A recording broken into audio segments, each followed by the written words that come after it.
Hi everyone and welcome to the first episode. My name is Kgomotso And I am Minenhle and welcome to the final Conversation. So this is our first episode Yeah. and we're talking about toxic positivity.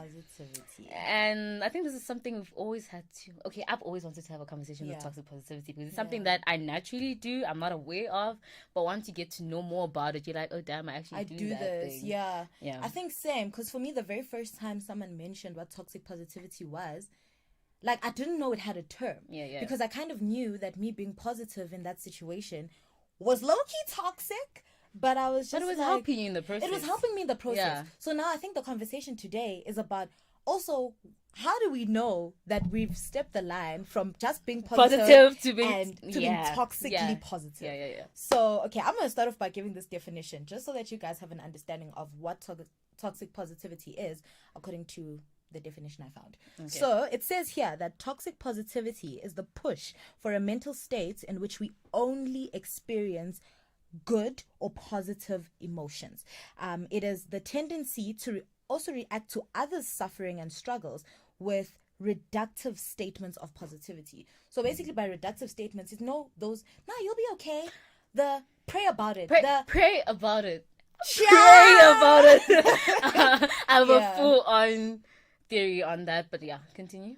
No, that's the definition. So tell us about your full-on but what does definition. it mean to you? How do you see toxic positivity besides the definition? I think for me, in my personal life, the toxic positivity comes in when I choose to ignore how I really feel about something for an extensive amount of time, just because I'm choosing peace, or I'm choosing to be okay, or I'm choosing to not let it stress me that much. And I've done it before, but it's not something that I always do. But I think I did it at a time where I needed to feel a certain emotion, and I didn't want to because I got school to do, I got work to do. You have a life. I have a life to live. But now it's like, sometimes in life I live here, guys. And you have to be fine with you that. You have to pause a bit and be like, okay, sis, what's actually going on? Deal with this? Yeah. What do you feel like when do you feel like in your life? Well, with me, since I'm trying to also still navigate myself spiritually and all of that, it comes in a lot there because you see a lot of people who are like, your mindset makes your reality, so he tries so hard to always be positive. He's like, oh, it's a bad thought, let me just switch it off because good vibes only. Good vibes only. What I believe or what I think of will come to reality. And sometimes it's like you have to acknowledge those thoughts and deal with it. Or sometimes like you're saying, you can't stop. Sometimes there's no time to stop and think about your emotions and think about what's happening in your life. You just have to always be positive. And thing is, at the end, it comes back. And it comes back 10 times worse than it was before. So I think it's better to really just acknowledge your feelings, acknowledge how you're feeling, and just ask yourself, why am I feeling like this? I think that's the first step. Analyzing and knowing your emotions, where they're coming from. That's where you can firstly avoid toxic positivity, one. And also that pray about it. I was listening to this other podcast the other day, and this woman was like, it comes a lot with religion, because you're like, yo, I'm not feeling like this, pray about it. Or even if it's something that doesn't, now we are born good, you can't really pray about it, they just like pray about it and you'll listen to it, because faith gets you somewhere and guides you, and sometimes it's really just eating you up, and prayer won't do anything. As they say, God helps the ones that help themselves. So it comes a lot in religion. I think for me, the prayer statement, right, I don't have a problem with you or someone telling me to pray about it in addition to other advice you're giving me. Prayer can't be my sole source of mental mental peace. You know what I'm saying? And I think the problem is people that say pray about it are mostly people that are avoiding the issue. So it's like how this is such a deeper topic, and it's very like off topic, but how people will assume that if you pray about something, it'll go away. Like parents will be like, yeah, we game tandazed. It's like, how sway, like that just doesn't go away. So for me, it's like, if prayer is in addition to you telling me, okay, do you want to take a jog, do you want, like, I don't expect people to have answers for all me and for ourselves. Sometimes we don't have the answers for ourselves, but for me, if you're going to tell me to pray, can you also help me to find other ways to navigate my mental issue, or to navigate the fact that I'm feeling a certain way. And don't just use it as, that's just the advice you have, pray. It's like, okay, God's around, but as you said, God helps those that help themselves. True. So... And I also think in mental health, part of toxic positivity, growing up, I've always been like, oh, you have so many things. You have so many things to be grateful for. Why are you feeling this way? And it's like, you'll tell someone, like, name your emotions, and they're like, oh, I'm feeling down, I'm feeling stressed, and someone will say, turn the paper around and write what you're grateful for. So it's like, your comfortability is more important than my reality. So we are often told to be grateful. Yes, I'm grateful, but like, I'm also going through this, and me dealing with this will make me even more grateful for what I have, because it's blocking me from living my life to the fullest. And toxic positivity comes in a lot of ways, yes, and worse when it's self-inflicted, because you don't normally just catch it very fast. But I think it's something that almost everyone does, but we just don't know that it's called toxic positivity. So let's try to give examples. Yeah, I'm gonna try to give an example for me. Yeah. There's a time in my life. Okay. Yeah, there was a time in my life, right? Very 2021. Very new, very fresh. I was going through something. Yeah. But at the time, before this thing actually happened, right? I was trying to mentally prepare myself for it to happen. Yeah. So it's not like when you know something's about to happen, so you mentally prepare yourself for it ending, you prepare for it happening, you just prepare yourself. That's also anxiety, things. but yeah. That's also anxiety, and that's you just trying to make sure Live that when in the the thing future. happens, you're okay with it, Yeah. right?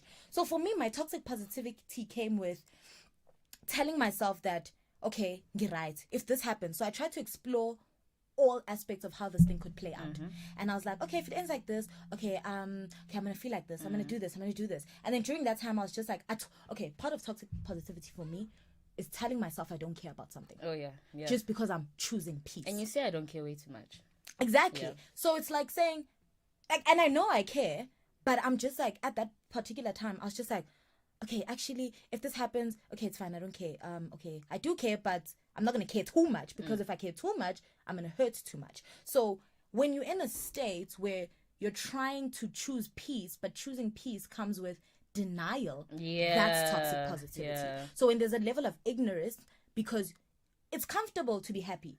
Happiness is such a comfortable place to be. It's an emotion that we all know and familiar with, and we like the feeling. Easy. So when you have to face, you know how people say they're facing their demons. When you have to look at your hurt, your pain, your disappointment, whatever emotion you're feeling, if you have to look at it and it's uncomfortable and you're scared of that, and instead you choose to deny the fact that you're feeling that way, or to reduce the fact that you're feeling that way, that's toxic positivity. Because it's like, I'm good with a smile on your face, but you know true well that you're hurting inside. You know true well that you haven't dealt with this emotion, but you're just brushing it off. Yeah. That's toxic positivity. That's how you've experienced it. That's how I've experienced it. Well, with me, again, I think I still experience it now. Just because you know something doesn't mean you fully avoid it. No, fully. Just because we talk about it, don't mean we're over like it. I'm saying, I'm going through a spiritual journey. Like, I've always been a spiritual person, but now it's like, you know, when you know more information about your spirituality and whatever, so it's more direct. It's more direct. And now I would feel like a bit down, and sometimes I'm just like, your mind doesn't want that. If you think that, it's gonna happen. If you put it here, you're gonna manifest. You know, this manifested. So I think that's all I'm just going through, toxic wise. But other than that, I'm very aware of my emotions. I've learned how to deal with my emotions and ask myself, where is this emotion coming from? Why am I feeling like this? Because, oh my God, it's been a long journey. It's come a long way. It's been a long journey. So yeah, but I think knowing that there's something called toxic positivity. I remember how excited you were when you found that word. Actually, I was so amazed, because I was like, this girl just coined exactly what's going on right now. And when she told me, oh, Jelek said, I just woke up, I'm choosing peace. And then now when I choose peace, I choose peace. I play my nice music. I wasn't in a good mood, but I'm trying to be in a good mood. And then she's like, fake it till you make it. Yeah, and she was like to me, I hope you're not practicing toxic positivity. And I was like, what is that? Damn. I think I am. Because I genuinely think at that particular point I was. It's not something I do a lot. I don't want to lie. But it's something that you do. For me, I practice toxic positivity consciously. And I think there's a difference because some people practice it unconsciously. Yeah. With me, I'm very conscious about it because most times I'm in tune and I know exactly why I'm feeling a certain way. So when I am saying, okay, obviously my point is not to be toxic to myself because I've engaged time that if I could baby myself and carry myself like this, I would. But I mean, that's the reason why you...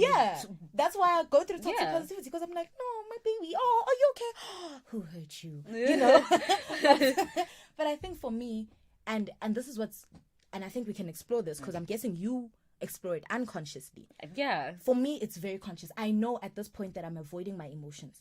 I know that me trying to feel like this is me ignoring the fact that I actually feel like this. Okay. So for some people, it's conscious. And for other people, it's unconscious. I think for most people, it's unconscious. For most people, it's unconscious. Yes. Okay, I should say I'm a rare breed. But not that it's a good thing because I feel really like isn't. Either way, it's like the whole point of this conversation is also to help people acknowledge these things and sit down with themselves and think, okay, how can I not tap into this? How do I not go into a space of practicing toxic positivity or, you know, all of that? So...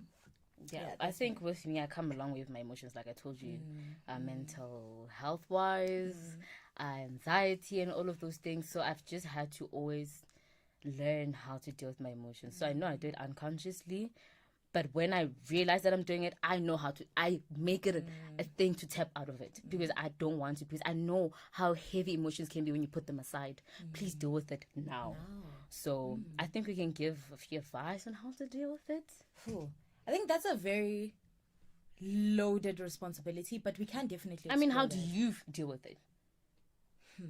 I think for me, okay, firstly, crying. Guys, crying helps. Please. As annoying as it is, but crying helps. And I think also I speak a lot to myself.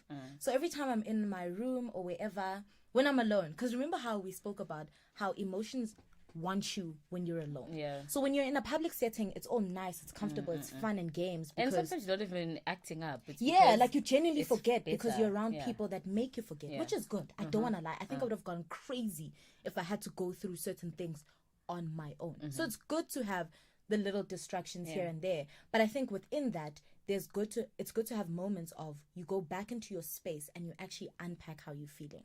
So for me, I think being in my own space, crying about it, reminiscing on it sometimes, writing about it. I didn't write a lot. I don't want to lie. I didn't write a lot. I've stopped writing, which is something I want to tap back into.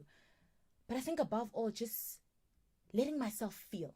Yeah. So if I'm giving myself 3 hours where I'm just crying a week. Yeah, go. You know what I'm saying? Because people like this thing of in a day, give yourself 5 minutes to feel.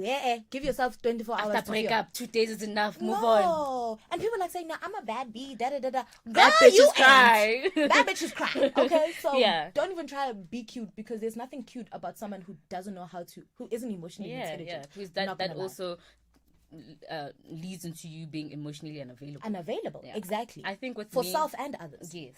I think with me, I look at myself in the mirror a lot and talk to myself. I told you this. Like when I'm angry, I'm like, Kgomotso, why are you angry? Like guys, the inner child in you is still alive. Let's start there. When you're angry, Kgomotso, why are you angry? Why are you sad? What happened? Are you hungry? Are you lonely? Are you tired? Okay, sleep.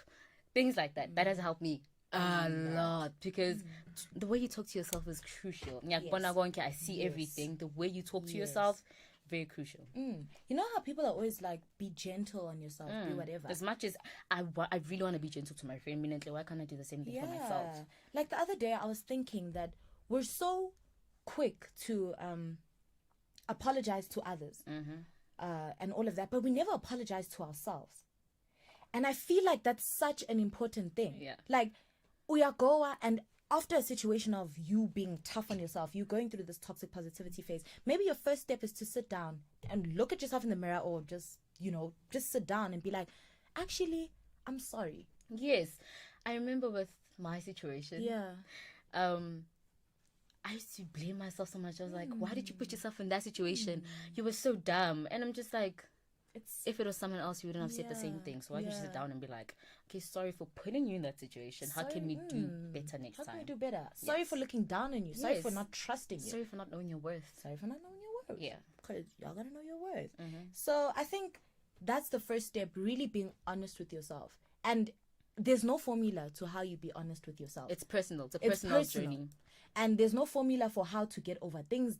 I'm not here to give you step by step because I'm not. If I knew, I would be the happiest chappy in the whole world.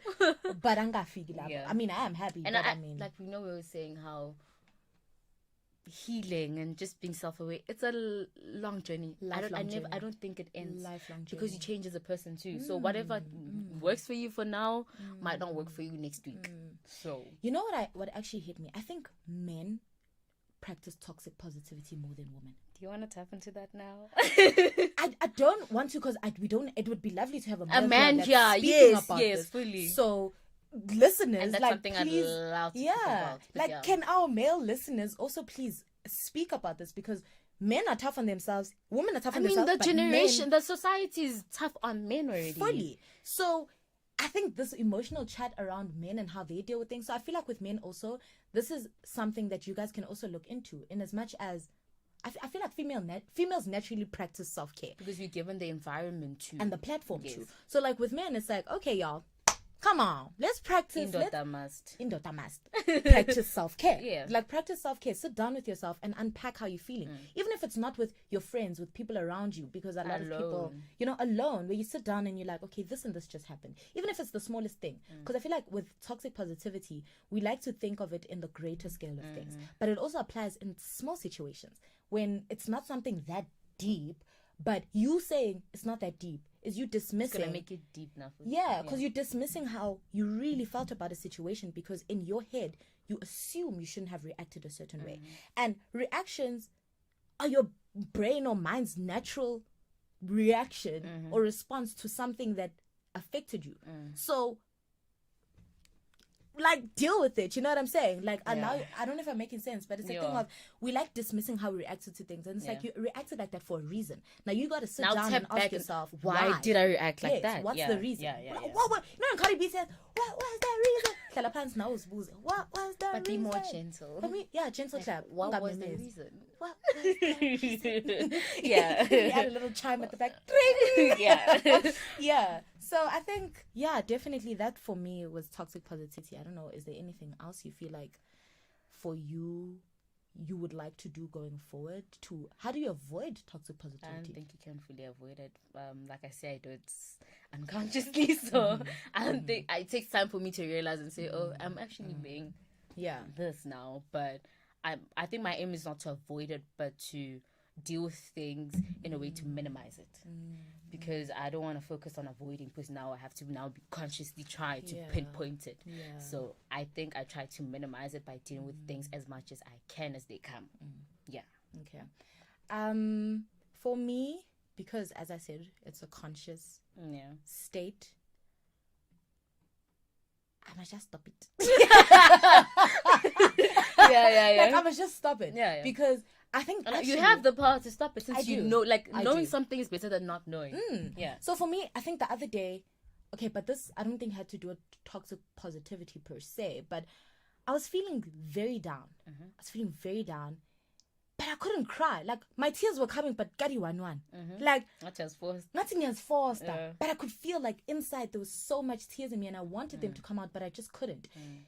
But a part of me, because I was realizing at some point, okay, it's getting hard to tap into my emotional state, I started distracting myself. So I went on TikTok, I did whatever. And at some point, I kept switching my phone on and off. You know, when you're like, cling, cling, cling. Because you realize that there's a moment where you're about to feel, but you do something to distract the feeling.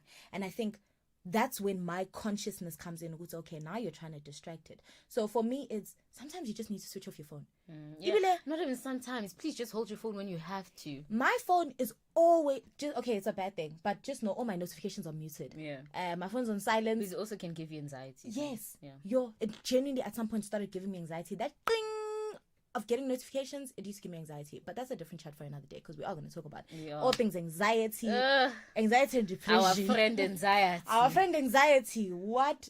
And I just want to look I want to just grab you and choke. You're annoying. But I think I'm learning to live very comfortably with my anxiety. I can put in a emoticon and say relax. But anyway, so I think silence out the distractions when you really want to feel, because phones are distractions, friends are distractions, eating is a distraction. Oh yeah. There's a lot of distractions, but I think we have different distractions. But I think some are better than others. Like for someone else, gym is a distraction. For someone else, writing is a distraction. For someone else, singing is a distraction. Showering is a distraction. So I think as long as you're finding distractions which are not negative or detrimental to your well-being, that's okay. Because as we said, you can't dwell in emotions 34, 100. I don't know how many life is moving. Life is moving. Whether or not you're moving, life is moving. So you just got to decide, okay, at what point do I stop and let life get ahead of me? And at what point do I tap back into life? You know? And that's a personal choice. But I think ways to avoid toxic positivity. Also, this thing of trying to find quotes and cute things when you're going through it. You know how I hate motivational quotes? Yeah, I can't stand those things. Like, and I sometimes do that. I know you post them a lot sometimes. And the thing is, I can relate to certain things. So for me, it's not like, but I realize sometimes we make ourselves extra sad by going to find things that are going to make us sad. That's a level of toxic positivity where you sad, and you go and you find that positive quote because you want to be happy. Oh, just to find a reason. Just to find a reason to be happy or a reason to be sad. But we're talking about positivity, so a reason to be happy. And I'm not saying don't find that, because it is important to at least smile once a day.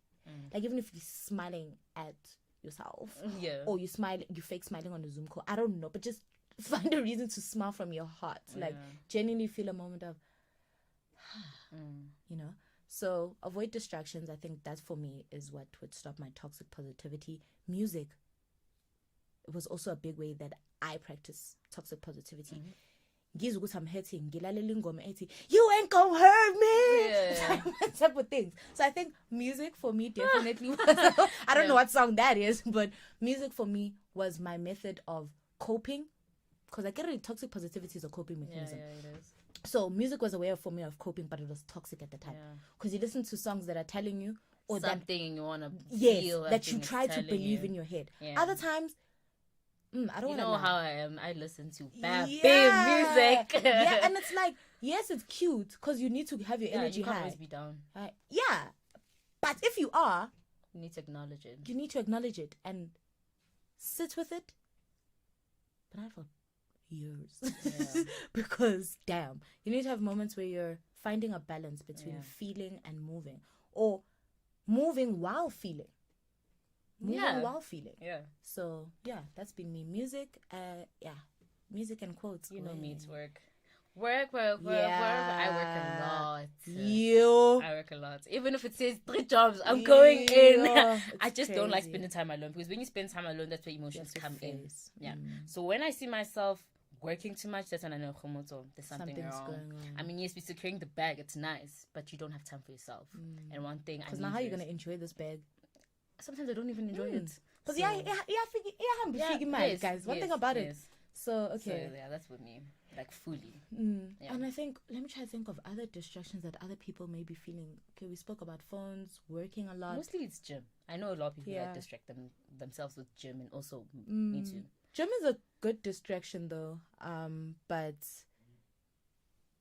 gym is a good distraction, but I think if you're overdoing it, I mean, some people, you can end up hurting yourself at gym, you can end up whatever. So just pace yourself, and whatever you're going through, sit down with yourself, keep a diary if you need to, record songs, do whatever you do that you like and you love and can relate to you, and just sit with it. And that's the only way to grow, guys, is if you actually allow yourself to feel and understand and understand what you're feeling and why you're feeling it. And I think that's all we can say today. That's all. But I think the conversation, as much as we said this is the final conversation, the conversation obviously isn't ending amongst just me and Kgomotso.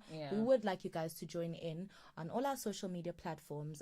The links will be everywhere on the description box. So you guys can definitely engage with us after every episode. We're just going to try to engage with you guys to see what you guys think, what you guys what your advice is for yourself, for others, what your experience is, so that we all learn from each other, and we all just, I mean, we don't have all the answers to everything. We know what we've been through.